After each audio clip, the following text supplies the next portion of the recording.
Now that you've mastered wheeling, or at least have a good idea of it, let's pick up where we left off. When you finish your wheeling, you should be gliding and leaning back on the chair. This is taking the weight off the front end. When you come to cornering, you want your front end to be as light as possible. So already you can see where it's good to have good wheeling techniques in form. You'll be leaning back on the chair, making the front end light. And there are three basic principles in turning. There's the stopping and turning, there's the pushing to turn, and there's using the walls. So let's go out and take a look at this. The next thing I generally teach in wheelchair mobility is cornering. Now you have three main choices when you come to corners.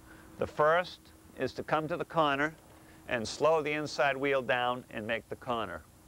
When you're talking about efficiency, it's perfectly all right to do that, but you're using your strength and you're losing your momentum by slowing down to make the corner.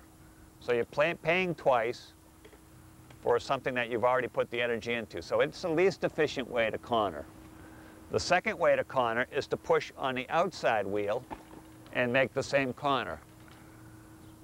When you're cornering this way, at least you're getting the energy you're putting into the wheelchair, and it's more efficient. The problem with this method of turning is if you're going at a fairly good clip, to come around the corner, now you have to really push like crazy to make it around the corner.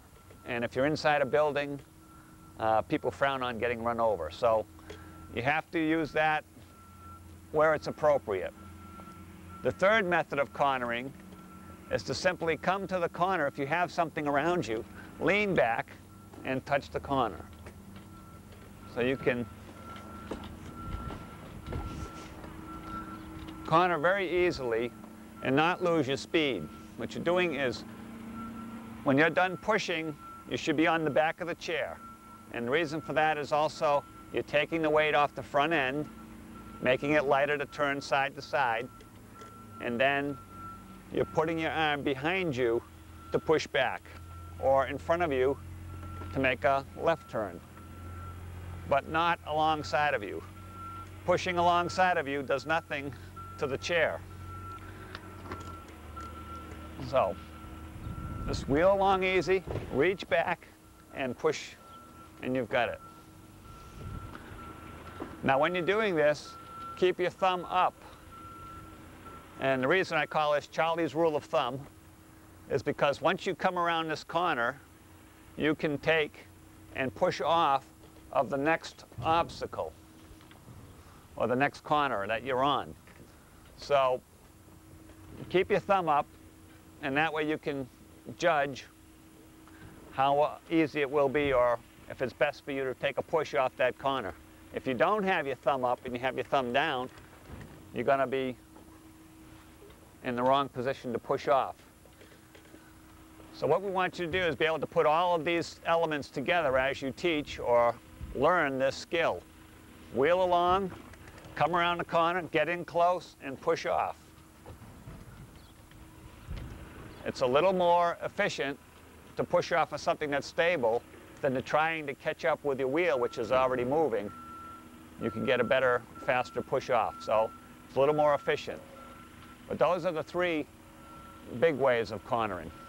One little trick, after you teach cornering and you're teaching them to keep their thumb up, you might want to teach them how to wheel along with just one hand. And the purpose of this exercise is basically, if you're carrying a cup of hot coffee or you actually injure your arm, you can still wheel around with just one hand. And the way that it looks is you're going to push off of an object and then bring yourself back in. Out, and then in. And push out, and in. And basically, when you learn to wheel, you can wheel all over the place with just one arm. So you should be able to travel anywhere you need to go with one arm, just pushing yourself along and turning around. And so it's something you use mostly in the house when you're carrying a hot plate of food or carrying a hot drink or something like that. It's just a good little skill to learn.